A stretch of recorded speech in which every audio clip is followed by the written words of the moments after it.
네, 안녕하세요. 여러분들의 구독과 좋아요로 이 채널이 유지되고 있습니다. 항상 구독자님, 멤버십 회원님들에게 감사하다라고 말씀을 드리면서 자, 이번 내용은 두 번째 편, 국가편입니다. 네, 언제 포트폴리오 이야기할래? 세 번째 편에 나오게 될 것입니다. 자, 이번 형태에서 왜 국가 이야기를 할 수밖에 없는 이유가 무엇이냐면요. 자, 개인이 준비할 수 있을 만한 사항이 이제 어느 정도가 포트폴리오를 준비를 하더라도 국가에서 나오는 게 뭐가 있습니까? 국민연금이나 최소한에 있는 사회보장연금을 적극적으로 활용을 해야 되는 것이죠. 그래서 개인과 국민 개인과 국가적인 추이를 둘 다 봐야 되는데 이번에 국가편을 그래서 다루었다라고 보시면 될 것 같습니다. 그러면 이제 국가의 이제 재정도를 좀 봐야 되는데 이건 쉽게 1인칭 관점으로 보시면 더 이해가 편해집니다. 이제 한 사람이 소득이 어느 정도가 나오고 지출이 어느 정도가 나오는지를 봐야 되겠죠. 그러면 내가 이제 국가에서 이 정도 헌신했으니까 국가에서 해주는 그런 제도적인 추이에서도 국가가 수입이 있으면 지출이 있다라는 것입니다. 그럼 수입과 지출적인 추이를 어느 정도에 있는 위치인지 그리고 그 건강도가 어느 정도에 있는지는 좀 확인을 하고 넘어가야 될 거잖아요. 그래서 이번 편이 그 내용이라고 보시면 됩니다. 자, 대한민국은 41%, 스페인 다음으로 상당히 높고요. 5년 뒤에 GDP 대비 연금 지출 증가율이 사실상 1위에 놓이게 됩니다. 그래서 이번에 의무 지출 부분에 따른 논란이 계속 나와주고 있는 실정인데요. 이게 이제 기초연금이 왜 이렇게 많이 늘어나고 있냐? 고령화가 많이 늘어나고 있다라는 것인데 한편으로는 여기에 이제 역설적인 내용이 좀 빠져져 있기는 하지만 뒤에 가서 설명을 드리도록 하겠습니다. 노인 인구의 폭발적인 증가가 1,000만 명, 20만 명 이렇게 해서 단기적으로 이제 기초연금이 50조 원을 돌파할 것이다라고 이야기를 해주고 있는 시점인데요. 이 역사적인 측면에서는 여러 가지 뭐 기초연금을 중위소득도 받는다라는 모순이 발생을 하고 있지만 기초연금의 탄생 제도를 좀 짧게 이야기를 해본다고 하면 기초연금은 국민연금의 시행도가 좀 늦어지다 보니까 기초연금이 먼저 그 보완점을 해결하고자 이제 기초연금이 등장을 했다라고 보시면 될 것 같습니다. 그래서 기초연금의 순기능은 진짜로 말 그대로 가난한 사람의 70% 정도를 지급을 해야 된다라고 되어져 있기는 해요.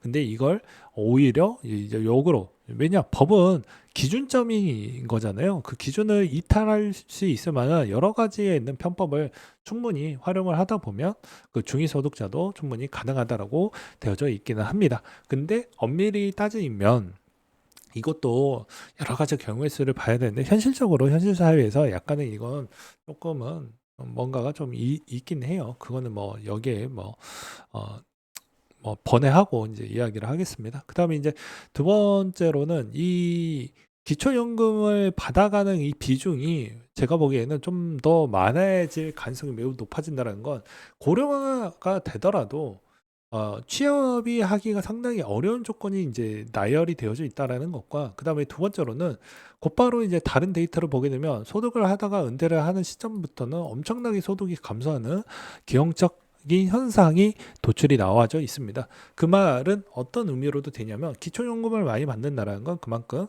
내 재산이 진짜로 없을 가능성도 그리고 그런 사람이 있는 비중도 넓어지고 있다라는 건 국가적인 체력도 생각보다 많이 떨어지고 있다 이렇게 보는 게 맞지 않을까 싶습니다. 그래서 이게 엄밀히 따지면은 좀 쉽지가 않는다라고 볼 수가 있는 것입니다. 그래서 이거는 쉽지가 않는데 이제 어느 정도 이 기초연금에 따른 추이의 증가분이 이제 이런 형태가 있고 국민연금도 마찬가지라고 볼 수 있습니다. 지금은 이제 워낙 이제 잘 뭐 반도체가 잘 끌어주고 하다 보니까 이제 법인세도 잘 들어오고 국민연금의 운영 부분으로 하고 있지만 기초연금에 따른 이런 논쟁거리가 나왔기 때문에 아무래도 국민연금도 비슷한 형태에 따른 추이로 분명히 한 번은 언급이 되지 않을까라고 생각이 들기 때문입니다. 그러면 이제 우리의 이제 제일 중요한 포인트로 다시 회계에서 돌아간다라고 하면요.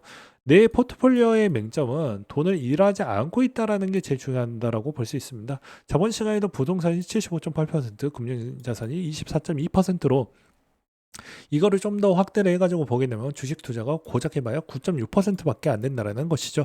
이 말을 또 풀어서 설명을 하면 주식이 대부분 일상화가 되어져 있지 않았다라고 볼 수가 있는 것입니다. 엄밀히 따지면 주식을 안 하는 사람이 논하고 그 사람이 비판을 하는 건 굳이 들을 필요성이 없습니다. 왜냐, 안 해봤던 사람이 뭘 알겠습니까? 모를 거잖아요. 그래서 그냥 그렇게 이제 집어두시면 될 것 같고요. 그 다음에 이제 여기서도 30대 리스크, 40대 딜레마라고 되어져 있습니다. 40대는 지출이 워낙 크니까 부채가 역동적으로 늘어나는 이유는 이제 뭐 내 집 마련이나 이런 게 좀 있다라고 생각을 하고요. 30대 리스크에 요즘에 떠오르고 있는 이유는 종잣돈 마련 부분에 따른 추이로 여러 가지 투자 부분에 따른 손실 부분에 따른 격차가 많이 이루어지고 있다라는 것입니다.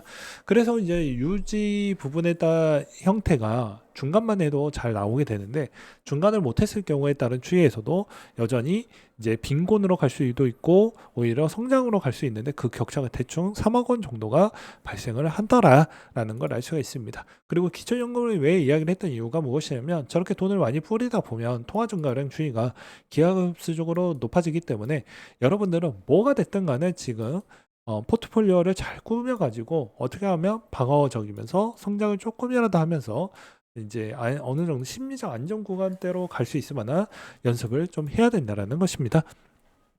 그래서 이제 요 뒤부터 이제 나오게 되는데요. 이제 이 생애 주기에 따른 현금 흐름이 상당히 중요하다라고 볼 수가 있는데 이 생애 주기 부분은 경제 활동에는 20년밖에 안 지어져 있습니다. 은퇴는 40년 정도가 나오게 된다라는 것이죠.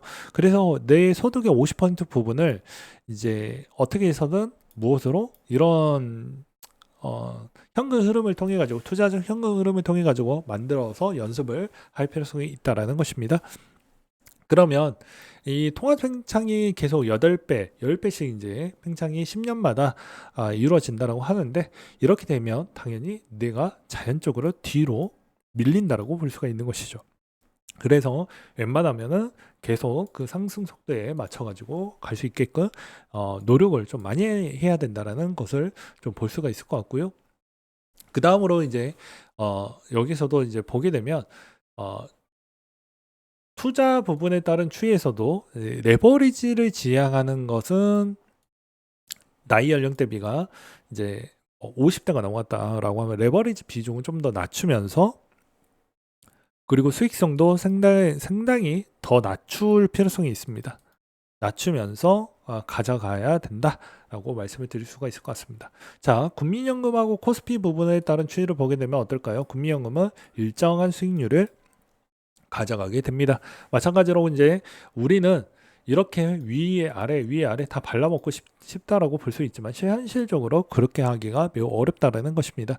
그리고 나이를 먹게 되면 소득이 언제든지 불균형 현상이 나오게 되고 회사가 나를 책임져 주지 않기 때문에 그런 추이를 여전히 고려를 하면서 투자를 해야 되기 때문에 국민연금 스타일로 하는 게 가장 바람직하다. 그래서 포트폴리오라는 말 자체가 포트폴리오 이론이라는 자체가 이렇게 되어져 있다고 하면 이 최고점에 있는 이 구간을 다 발라먹는 형태가 아니고요. 중간에 있는 형태에 따른 추이로 가져가는 모델링을 하는 겁니다. 엄밀히 따지면 버퍼 ETF와 좀 비슷한 형태라고 볼 수 있는데 위에 따른 상한은 어느 정도 막혀져 있고 하방도 어느 정도 막혀져 있으면서 이 중간에 있는 이 박스권본 대비해서 약간의 수익률이 조금 더 높여 나가는 그런 모델링으로 좀 잡고 있다 이렇게 보시는 게 맞지 않을까 싶습니다. 그래서 이제 이번 형태에서도 가장 중요한 건 이제 그만큼 투자를 할 때도 이제 어떤 형태로 이제 맞춰가지고 잘 이끌어 나갈 것인데요. 투자의 포트폴리오 부분은 저는 그래요. 대부분 돈이 매우 적을 겁니다. 적을 수밖에 없습니다. 그러면 적은 돈 가지고 어떻게 운영을 해야 되냐가 이제 고민이 많이 될 것 같은데 저는 이렇게 말씀을 드릴 수가 있을 것 같습니다. 여전히 그 적은 돈으로 투자를 할 때는 기초 자산이 튼튼한 걸로 해야 된다라는 것입니다. 무슨 말이냐면 말 그대로 미국 나스닥 뭐 장기 보유할 때 아무런 문제가 없죠. 근데 한국은 뭐 횡보하거나 뭐 문제점이 많이 보이는 부분이 많이 생긴다라는 것입니다. 그렇기 때문에 오히려 기술 자산이 계속 우상향하는 그런 모델링을 갖추어져 있는 걸 또 찾아가지고 투자하시면 도움이 많이 된다라는 이야기를 드릴 수가 있을 것 같고요. 그 다음에 레버리지를 쓰는 건 추천하지 않습니다. 이것도 이제 오해가 있는데 대부분 30대, 40대까지는 괜찮하지만 50대 구간이 넘어가면 레버리지를 쓰긴 쓰되 전체 내 자산의 최소 못해도 뭐 50% 이상 쓴다 이런 건 좀 말이 안 되겠죠. 예, 그런적인 측면으로 이야기를 한다라고 보시면 될 것 같습니다. 그래서 이제 밑에서도 보일 수가 있는데 변동성 끌림 켈리 공식을 따라서도 여전히 쉽지 않는 부분을 볼 수가 있기 때문에 이런 거를 좀 주의하면서 좀 보자라는 차원으로 이야기를 할 수가 있을 것 같습니다. 그래서 이번 편은 이제 2편이고요. 그 다음에 이제 그 다음 진짜 3편 포트폴리오에 대해서 언급을 좀 하도록 하겠습니다.